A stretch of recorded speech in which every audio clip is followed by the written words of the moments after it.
Hey guys, hope you're doing well. In this video, I want to talk about the babies.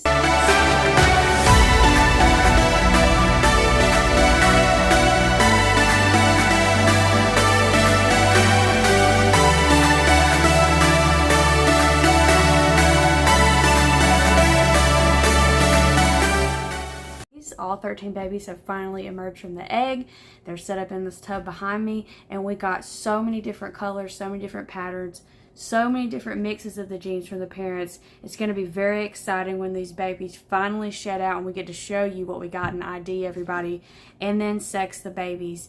They will be available as soon as all of that's done and they start getting some meals in them. We want them to at least get 6 meals in to make sure they're growing, thriving, gaining weight before they will be for sale, before we end up putting them on in our Morph Market store, which just got approved not long ago. If I never talked about that, that was exciting. We will be taking deposits on some of the babies. If you're somebody that knows me or someone that's local in the area and you want to put some money down on a baby that you like, you can do that.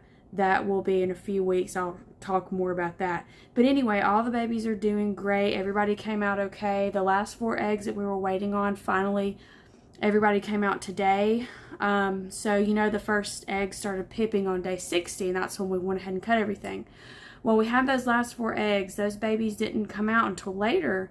And what I want to talk about today is our incubator, actually, that we had those eggs in. It ended up failing at the very, very end when we were waiting on those last babies to come out. Thankfully, we had another incubator on hand that's similar to that one, but a different brand. I'll get to the changes we're making in a second. But we had another one up and running, and we went ahead and transferred the babies to that one since we knew that one was up and running and good. And we're actually finally going to build our own. I know we've said that we're going to. We're actually doing it. And I think this ended up pushing us to do it because we really thought that we could rely on this incubator. We've heard other people having success with it. Some people not really liking them because of the issues with the settings and the temperature. Versus what the probes actually say, which that's why I told you in some of the other videos we used probes. This is to ensure that we knew what the actual temperatures were inside the incubator and the different egg boxes. And what we believe happened with the ones that ended up pipping later is that those eggs that were on the bottom shells, the middle and the bottom, the temperature was a little bit different. There was a slight fluctuation in temperature, and the temperature at the very top was the higher temperature between 88 and 89.9. So we think that's definitely why those babies pipped first. And so we were worried about those last 4 eggs on the bottom. We didn't know if they were going to make it.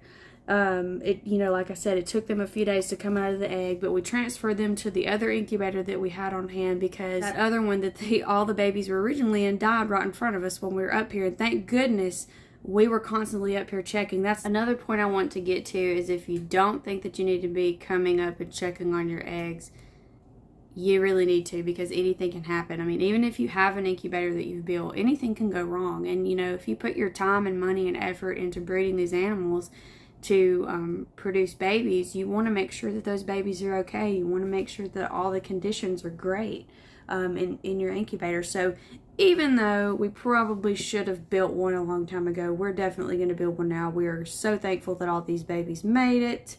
And I just wanted to put that in there for you guys in case you're starting out and you're thinking about getting one of those incubators. I honestly would not. Take it from me, you really don't want the added stress of having to worry whether or not it's still working for you or not. You would hate to come home from work or school or anywhere that you've gone when you've left your house and have something like that happen. So that's just my little word of advice there on the Exoterra incubator. Any incubator like this, even though we still have been able to use this one, this is the one that died. I just don't want this to happen to anybody else. I don't know if it's happened to anybody else. I don't know if anybody else has made a video about it, but I don't want it to happen to you. I want you to have success with your breeding. So take it from me. Don't mess with these unless you want a problem on your hands. I will show you the babies right quick. I'm just going to pull them out one more time because I don't want to disturb them anymore. Since they're all kind of in here. But yes, this is 13 baby ball pythons. Remember, the pairing was a lemon blast to a lesser cinnamon. Some of the babies are already in blue, the ones that pipped first, so we're just going to wait on all these babies to shed out. Like I said, have their first meal. Then we're going to sex the babies, and we're going to have another video showcasing all these individual babies after that happens and go from there. But these are all the babies, and thank goodness they're healthy and they made it out of that faulty incubator. And we're very, very thankful and blessed to have all these babies alive and doing well. As you can see, our GHI female from the unboxing video a few days ago, she's settling in nicely. She doesn't seem to like her popcorn bowl hide. She wants to be back here without it, but she seems to be settling in quite nicely. She's a gorgeous female. We can't wait to pair her with Lucian in the near future. So like I've said before, if you are looking for any GHI Mojave stuff, any blue-eyed leucistic stuff, keep an eye out for this pairing, because that's where we're going to start with the blue-eyed Lucy stuff and the GHI stuff. Obviously, Mama Snake has been doing good. Miss Priya here, she's been back on food and she's eating every week for us, so that's fantastic. She's gaining her weight back. She looks really, really good. She was very, very skinny at first, but now she's definitely gaining her size back, so we're happy about that. And Zahara here is about to drop eggs any day now. If you've been keeping up on Instagram, you would know that we've been counting down the days. She had her pre-lay shed literally about a month-ish ago, so we're definitely on egg watch with her.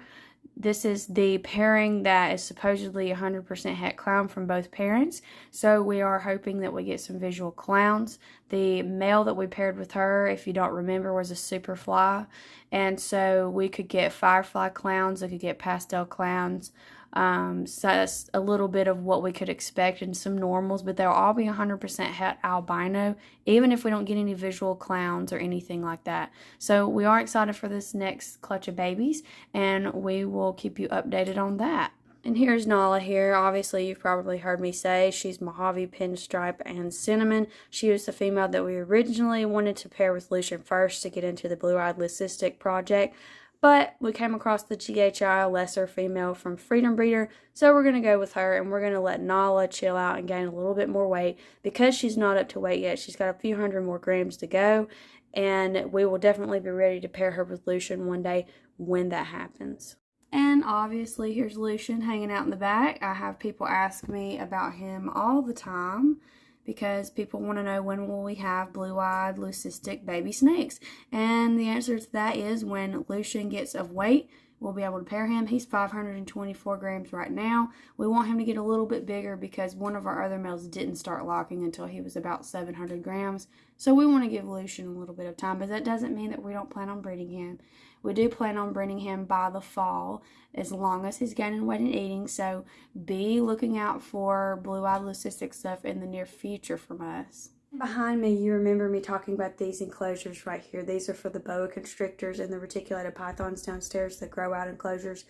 Sort of the intermediate grow out enclosures, because they're 4 by 2 feet and they're going to need bigger enclosures one day anyway, but this is just kind of in between. We're definitely getting all of our stuff ordered in, getting our heat panels and our lights and our locks. So we'll be able to finish putting the rest of these together and finally moving our snakes from downstairs up here. And we'll do an update video on that and show you guys everything.